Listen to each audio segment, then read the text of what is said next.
स्वामी जगाची माऊली, स्वामी कृपेची साहुली, ऐसी निरंतर माया मी कुठे न पाहिली.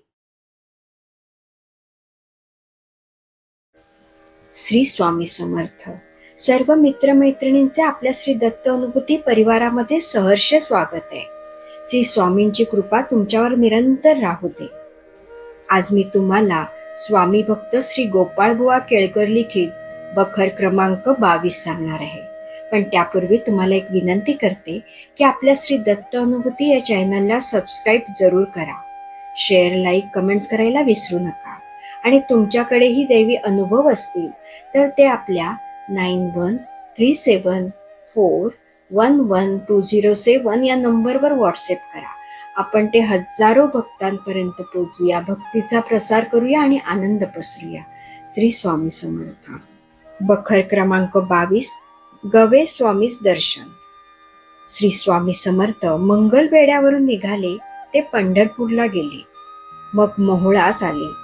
पंढरपुराहून मोहोळास येते समयी मध्ये भीमा नदी लागते. भीमा नदीला महापूर आला होता व नावा बंद होत्या. श्री स्वामी समर्थ तसेच चालून नदीतून पलीकडे गेले. नदीत गुडघ्याभर पाण्यापेक्षा जास्त पाणी झाले नाही. हा चमत्कार मोहोळांच्या काही लोकांनी पाहिला. मोहोळगाव हा तालुक्याचा असून त्यावेळेस तेथे राजश्री गणेश हरी सोहनी या नावाचे मामलेदार होते. त्यांच्या घरी श्री स्वामी वास करी. मोहोळला गवे स्वामी म्हणून लिंगायत योगाभ्यासी साधू होते. त्यांचे वय 125 वर्षाचे होते असे म्हणतात. गवे स्वामी एका खोलीत एकांती योगधारणा करीत. तेव्हा त्यांचे आसन जमिनीपासून 2 हात उंच असे. बराच काळचे योगी असून भूत भविष्याचे ज्ञान त्यांना असे. एके दिवशी श्री स्वामी समर्थ आणि त्यांची गाठ पडून एकांती भाषणे झाल्यावर गवे स्वामींनी योगाभ्यास सोडून देऊन सहजावस्था धारण केली. श्री समर्थ त्यांच्या मठात कधी कधी जात असत. श्री स्वामी समर्थ अक्कलकोटाला गेल्यावर बरेच दिवसांनी गवे स्वामी समाधिस्थ झाले.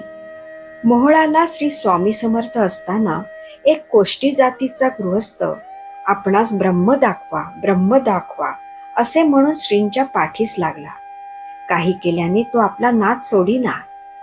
एके दिवशी महाराज कोष्टास म्हणाले, तुला ब्रह्म दाखवतो. मोहोळात श्री नागनाथांचे देवालय आहे. तेथे श्री स्वामी व कोष्टी गेले. ब्रह्म पहा असे महाराजांनी म्हटल्यावर कोष्टाला जिकडे तिकडे सर्पच दिसू लागले. कोष्टी घाबरून गेला व भीतीने तो भ्रमिष्ट झाला. बरेच दिवस तो वेड्यासारखा फिरत असे. नंतर गवे स्वामींनी श्री स्वामी समर्थांची प्रार्थना करून कोष्ट्याला पूर्वस्थितीवर आणले. येथे बखर क्रमांक 22 समाप्त होते. श्री स्वामी समर्थ.